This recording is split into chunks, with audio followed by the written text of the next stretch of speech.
Participating in one of Fulbright Austria's programs is often an important milestone in a program participant's life, but not the only important milestone.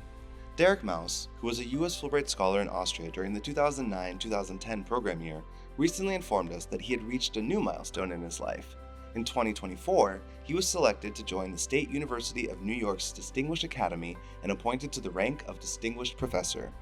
We reconnected with Derek to congratulate him on his appointment and to discuss his experience in Austria a decade and a half ago.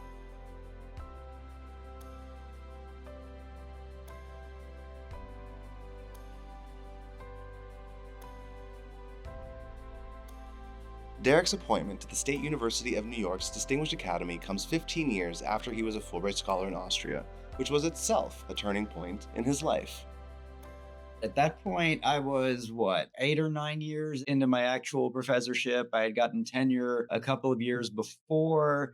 I'm still insanely young as far as the profession went. It was a real turning point in so many ways for me. In a lot of ways, the Fulbright happened at a moment where I had sort of put my feet down on firm ground in a professional way. It was absolutely remarkable to me how seriously I was taken. It was my ninth year in the professoriate. And although I certainly didn't have a sense of being undervalued or dismissed at home, I got to Graz and it was just sort of like this ridiculously outsized experience of like, you have all of this expertise, you have all of this knowledge. And I was like, do I?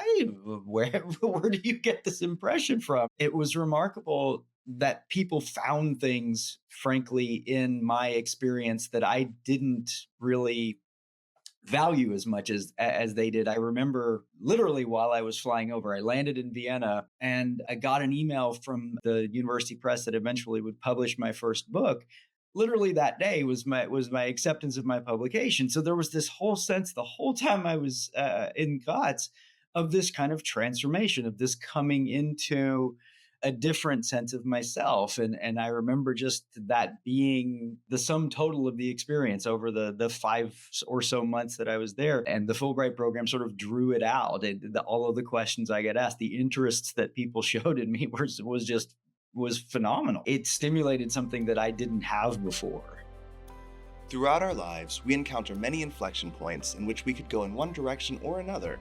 So what motivated Derek to apply for a Fulbright grant when he did, and why did he opt to pursue his Fulbright project in Austria? I was at this sort of turning point in my career. You spend 6, 7 years getting ready for tenure. And then I think I'm definitely not the only person who said, there's this gigantic sense of, okay, well, now what? So the Fulbright seemed like a very natural sort of next extension. The grant that I applied for was technically a teaching grant, but it had, as so many of the grants do, sort of a orientation towards, if not performing research while they're at least sort of tying your own research interests into the teaching that you're doing and finding connections with people who are in Austria doing similar things. And that certainly became the upshot of what I actually did. But I didn't have a super formed plan other than sort of like, this will be another stage of sort of coming into this sense of myself. My mother is German. I lived in Germany from the time that I was 2 till I was 6. So I was a native speaker. I looked around for Fulbright specifically in German language environments, right? So Switzerland, Austria, Germany. And there was just something that really appealed to me about the idea of going to Austria specifically. It was sort of the situation at this kind of crossroads that was really interesting to me. I'm a comparatist by heart. The fact that it's got connections to the Slavic part of Europe, it's got connections, if somewhat tenuous, to the Hungarian context. There is this sense that it's a place that is affected by a number of different influences, even a little bit of the Italian, coming up from Klagenfurt and whatnot. The more I looked at the university, the fact that they had an American Studies program, I think it was right before or right after the UNESCO designation, there was obviously a vibe to that city that clicked with me. As part of his Fulbright grant, Derek taught Austrian students in the American Studies department at the University of Graz. The challenge was taking materials from the US context and finding ways to convey those materials in the Austrian context, a challenge that benefited Derek just as much as it benefited his students. despite the fact that at the time I was much more embedded in sort of international cross-cultural studies between, as I said, the Russia and the Soviet Union and the US. I was starting to shift at that point much more into what's now my focus, which is sort of ethnic and racial African American, Black Canadian writing.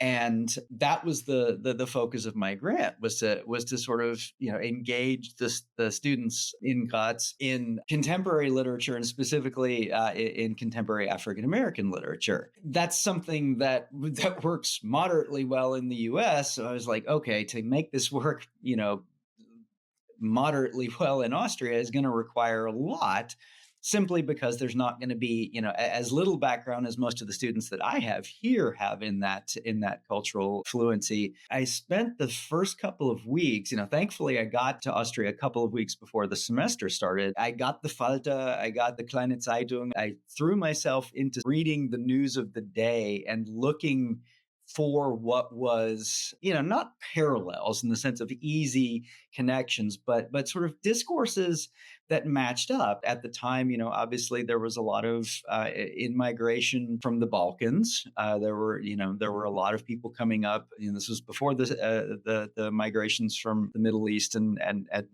North Africa really started kicking up. But there were, the way people talked about immigrants. I was like, oh, well, this is awfully familiar in some ways.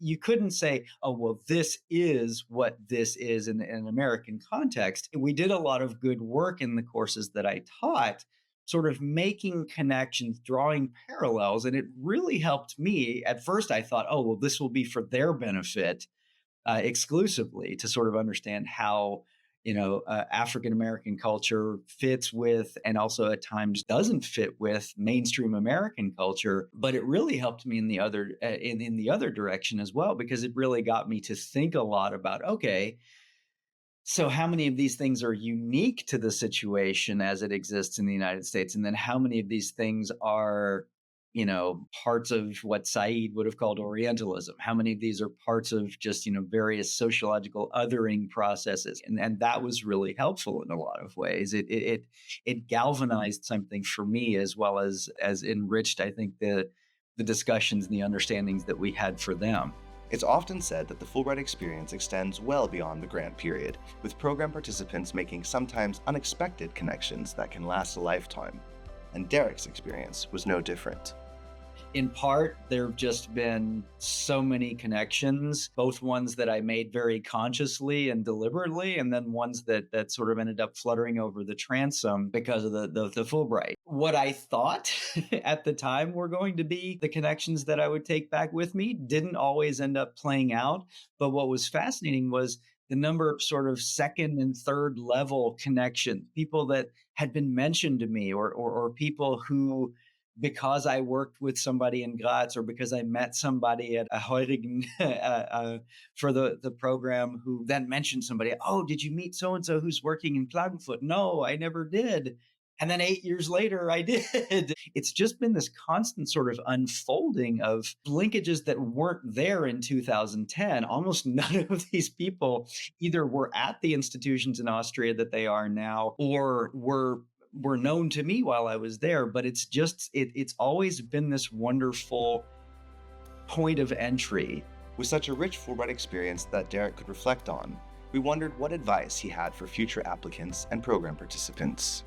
Oh, I just sink into it. Once you're in, you are in such a vibrant thing. This is, this is the Fulbright program. It has cachet. It has a thing that comes with it. When I got off the train in Vienna and actually went to the offices and met the other Fulbrighters, I was blown away by how interesting these people were. They were, mostly mid-career academics like I was. A few of them were, a little older, a little more accomplished. And it was still, it was the experience of going to grad school, of being like, you were the smartest person in the room maybe when you were an undergrad. Now you're average, and it's wonderful once you can sort of settle into that notion of, wow, this average is cool.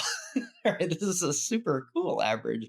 And then you realize that multiplies outwards, right? Into these concatenated rings of when you meet the outgoing Fulbrights, when you meet the alumni, when you meet everybody, if you open yourself up to that, I mean, budgets have changed, things are different. I mean, it's not utopia, but it's amazing how much effort people make to, and I mean this phrase in the best possible way, take advantage of you. I mean that as praise. I mean, people really want to see you as a resource.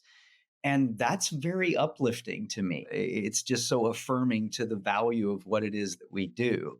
It's really easy, especially in the humanities, to sometimes go, nobody cares about this stuff. The budgets demonstrate it. When you realize that the things you've worked on for years get maybe 20, 30 citations before they vanish into the ether, and that's if you're lucky. During the 5 months that I was on my Fulbright, I just felt like a rock star without the ego.